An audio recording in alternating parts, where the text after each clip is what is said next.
Correct ടൈമിൽ pregnant ആയി ഉണ്ടാവുന്ന കുട്ടികളും അതല്ലാണ്ട് കുറച്ച് ലേറ്റ് പ്രഗ്നൻസീസിൽ ഉണ്ടാവുന്ന കുട്ടികളും തമ്മിൽ അവരുടെ ഹെൽത്തിന് ബേസിക് ഹെൽത്തിന് ഡിഫറൻസ് ഉണ്ടാവും. ഒരുപാട് ഡിഫറൻസ് ഉണ്ട്.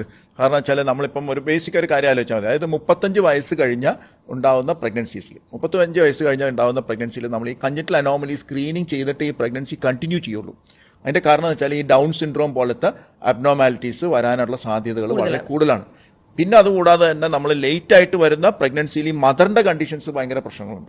നമ്മൾ എൽഡർലി പ്രൈമി എന്ന് പറയുമ്പോൾ 30 വയസ്സ് കഴിഞ്ഞ് ഉണ്ടാവുന്ന ഫസ്റ്റ് പ്രഗ്നൻസി ഉണ്ടാകുമ്പോൾ അപ്പോൾ ഈ മദറിന്റെ കണ്ടീഷൻസ് ഭയങ്കര ഡിഫറെന്റ് ആയിട്ട് വരും. അതായത് BP കൂടാനുള്ള ചാൻസ് വരും, അല്ലെങ്കിൽ അങ്ങനെ മെറ്റേണൽ ഇഷ്യൂസ് വരും. അപ്പോൾ ഈ മെറ്റേണൽ ഇഷ്യൂസ് വരുമ്പോൾ നാച്ചുറലി ഇത് കുട്ടീനെ ബാധിക്കുന്നത്.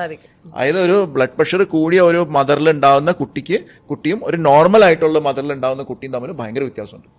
കാരണം വെച്ചാൽ ഗ്രോത്ത് റിട്ടാർഡേഷൻ ഉണ്ടാവും, അങ്ങനെ കുറെ ഓക്സിജൻ, അതായത് ബ്ലഡ് പ്രഷർ കൂടാന്ന് പറഞ്ഞാൽ കുട്ടിക്ക് ഓക്സിജൻ കുറയും, കുട്ടിക്ക് ഓക്സിജനും ന്യൂട്രീഷനും എല്ലാം കുറയും അങ്ങോട്ട് ചെല്ലുന്നത്. അപ്പോൾ ആ കുട്ടിക്ക് ഗ്രോത്ത് റിട്ടാർഡേഷനും പ്രോബ്ലംസും ഒക്കെ ഉണ്ടാവും. ഇതിന്റെ പ്രോബ്ലം എന്താണെന്ന് വെച്ചാൽ ഈ വയറ്റിനകത്ത് വെച്ചുണ്ടാവും കുട്ടിക്ക് ഉണ്ടാവുന്ന ഓരോ ഇൻസൾട്ടും ആ കുട്ടീനെ ജീവിതകാലം മുഴുവൻ പിന്തുടരുന്നുള്ളതാണ്. ചൈൽഡ്ഹുഡ് ട്രോമ മാത്രമല്ല, നമ്മൾ മാനുഫാക്ചറിംഗ് ഡിഫക്ട് എന്ന് പറയും.